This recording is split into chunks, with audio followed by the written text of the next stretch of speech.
Queria primeiro desejar bom dia a todos vocês, cumprimentar os queridos governadores e as queridas governadoras, as caras prefeitas e os caros prefeitos. Em primeiro lugar, eu quero agradecer a presença de vocês e o atendimento imediato ao meu convite para debatermos o momento delicado em que vive o país. Mais do que um debate, estamos aqui para procurar e evidenciar e apontar soluções. Buscamos respostas, todas elas republicanas e participativas, aos problemas que inquietam e mobilizam o povo brasileiro. Nos últimos anos, o Brasil vem passando por um inequívoco e ininterrupto processo de mudança. Talvez o maior processo de mudança da nossa história. Nós combinamos estabilidade econômica e amplas liberdades democráticas, com crescimento econômico e geração massiva de emprego.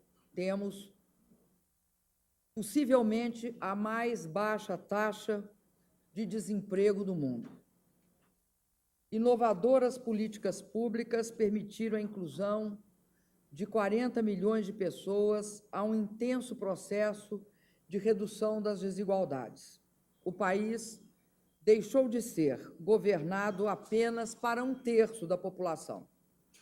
Passou a ser governado para toda a população. Nessas condições, o Brasil criou um amplo mercado de consumo de massas e avançou na construção da cidadania. O povo está agora nas ruas dizendo que deseja que as mudanças continuem, que elas se ampliem, que elas ocorram ainda mais rápido. Ele está nos dizendo que quer mais cidadania, quer uma cidadania plena.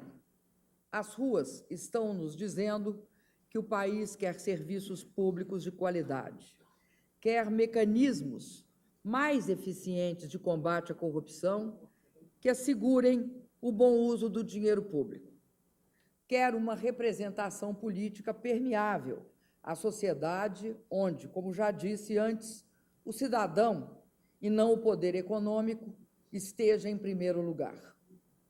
É muito bom que o povo esteja dizendo tudo isso em alto e bom som.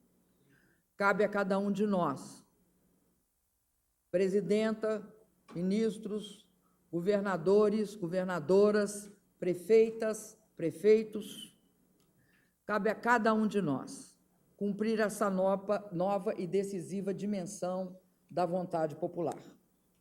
Nós todos sabemos onde estão os problemas, nós todos sabemos que podemos construir soluções, mas também sabemos das incontáveis dificuldades para resolvê-las.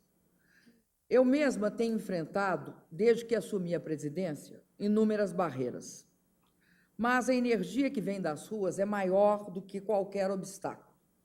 Junto com a população, podemos resolver grandes problemas. Não há por que ficarmos inertes, acomodados ou divididos. Por isso, companheiros, companheiras, governadoras, companheiros governadores, prefeitas e prefeitos, eu trago propostas concretas e disposição política para construirmos pelo menos 5 pactos em favor do Brasil. O primeiro pacto é pela responsabilidade fiscal, para garantir a estabilidade da economia e o controle da inflação. Este é um pacto perene de todos nós. Essa é uma dimensão especialmente importante no momento atual, quando a prolongada crise econômica mundial ainda castiga com volatilidade todas as nações. O segundo pacto é em torno da construção de uma ampla e profunda reforma política, que amplie a participação popular e amplie os horizontes da cidadania. Esse tema, todos nós sabemos, já entrou e saiu da pauta do país por várias vezes. E é necessário que nós, ao percebermos que nas últimas décadas ele entrou e saiu várias vezes, tenhamos a iniciativa de romper o impasse.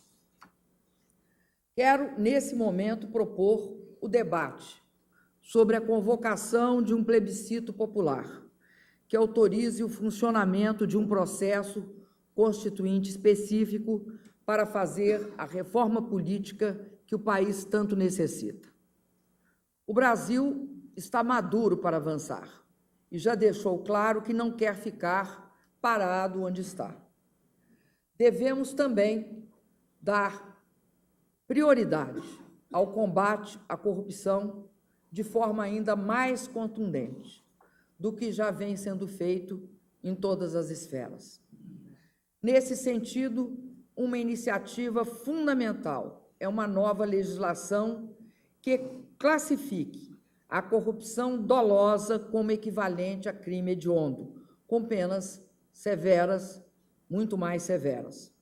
Além disso, todas as esferas administrativas e todos os poderes da República devem se esforçar para agilizar a implantação plena da Lei de Acesso à Informação, que dá ao governante mais instrumentos de combate à corrupção e contribui para a participação da cidadania.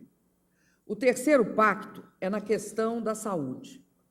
Quero propor aos senhores e às senhoras acelerar os investimentos já contratados em hospitais, UPAs e unidades básicas de saúde. Por exemplo, ampliar também a adesão dos hospitais filantrópicos ao programa que troca dívidas por mais atendimentos. E incentivar a ida de médicos para as cidades que mais precisam e as regiões que mais precisam. Quando não houver a disponibilidade de médicos brasileiros, contrataremos profissionais estrangeiros para trabalhar com exclusividade no Sistema Único de Saúde. Nesse último aspecto, sei que vamos enfrentar um bom debate democrático. De início, gostaria de dizer à classe médica brasileira que não se trata nem de longe de uma medida hostil ou desrespeitosa aos nossos profissionais. Trata-se de uma ação emergencial, localizada, tendo em vista a grande dificuldade que estamos enfrentando para encontrar médicos em número suficiente ou com disposição para trabalhar nas áreas mais remotas do país ou nas zonas mais pobres das nossas grandes cidades. Sempre ofereceremos primeiro aos médicos brasileiros as vagas a serem preenchidas. Só depois chamaremos médicos estrangeiros.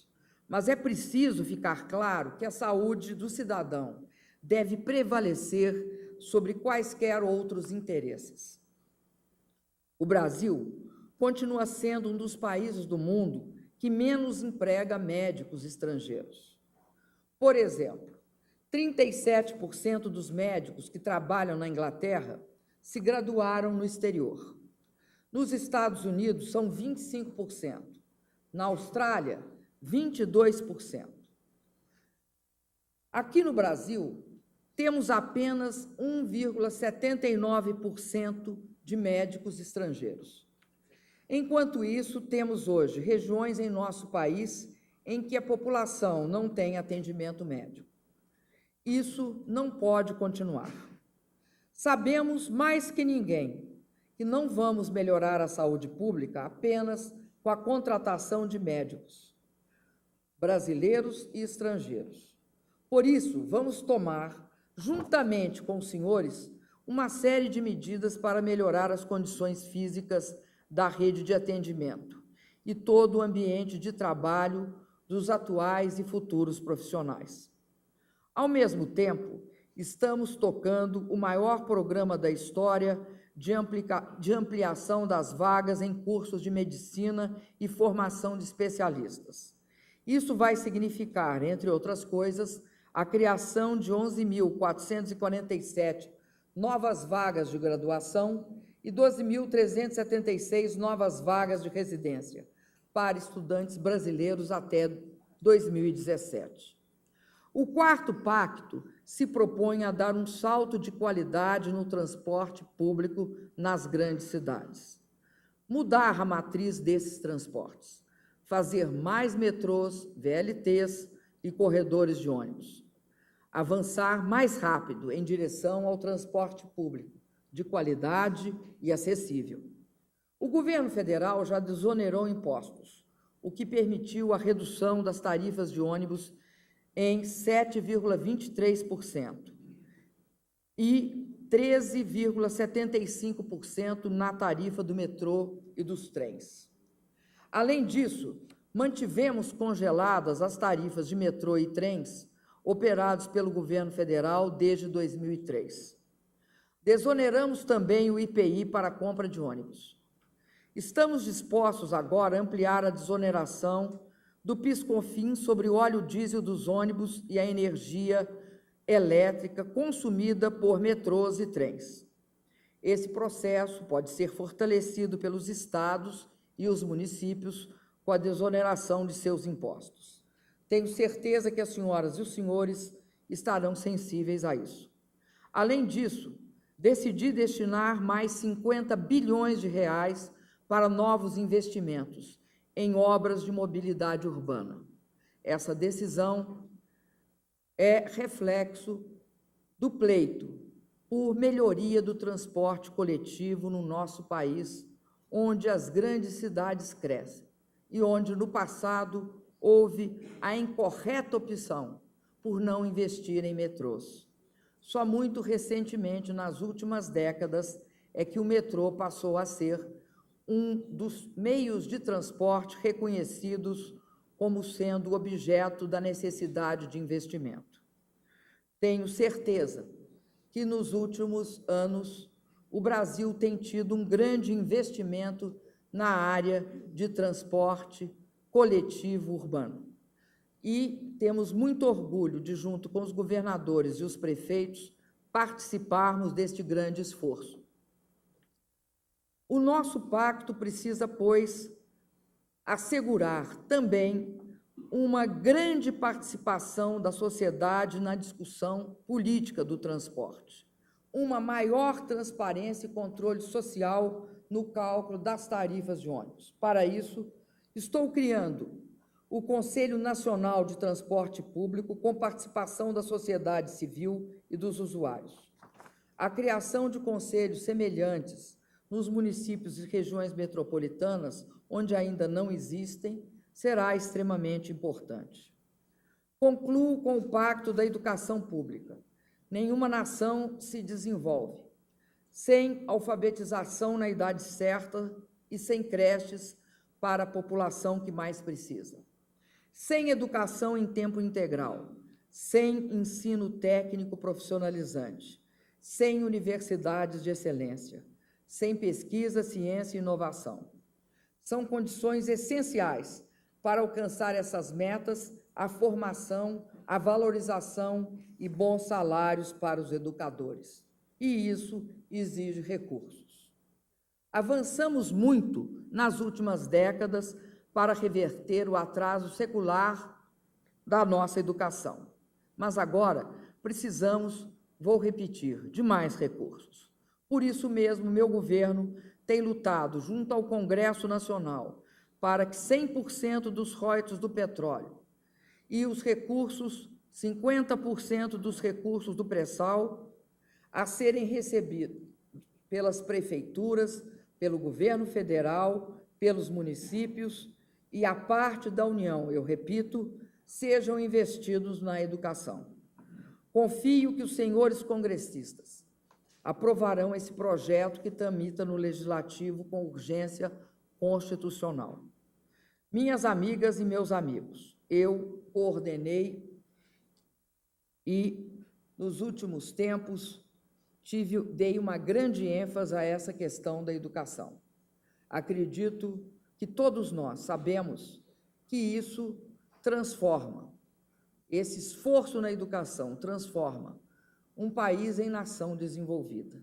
Não houve nenhum país do mundo que não tivesse esse esforço concentrado na educação e e que tivesse chegado à condição de país desenvolvido. Por isso, também gostaria de dizer aqui que, ao longo desse processo, essa tem sido uma questão que eu recebi muita simpatia de governadores e de prefeitos. Acredito que esse é um esforço que nós devemos fazer para que haja uma mudança significativa no curto, no médio e no longo prazo do nosso país. Senhores governadoras, governadores, prefeitos e prefeitas, eu condenei e alertei em rede nacional, na semana passada, que meu governo não vai transigir na manutenção da lei e da ordem, coibindo a ação de vândalos, arruaceiros que tentam perturbar o caráter pacífico das manifestações. Eu repito essa disposição perante os senhores e as senhoras e reafirmo meu compromisso de ajudá-los no que for necessário para garantirmos paz e tranquilidade às nossas cidades. Mas quero repetir principalmente que o meu governo está ouvindo a voz democrática, as vozes democráticas que saem e emergem das ruas e que pedem mudanças. É preciso saber escutá-la, saber escutar a voz das ruas. Só ela é capaz de nos impulsionar a andar ainda mais rápido. É preciso que todos mesmo, sem exceção, entendam esses sinais com humildade e acerto. Isso vale não apenas para nós, líderes de governos, mas igualmente para os brasileiros e brasileiras que estão em suas casas e também para aqueles que foram às ruas. Se aproveitarmos bem o impulso dessa nova energia política, poderemos fazer mais rápido muita coisa. Cabe a nós saber retirar deste momento mais força para fazermos mais pelo Brasil e muito mais pelos brasileiros.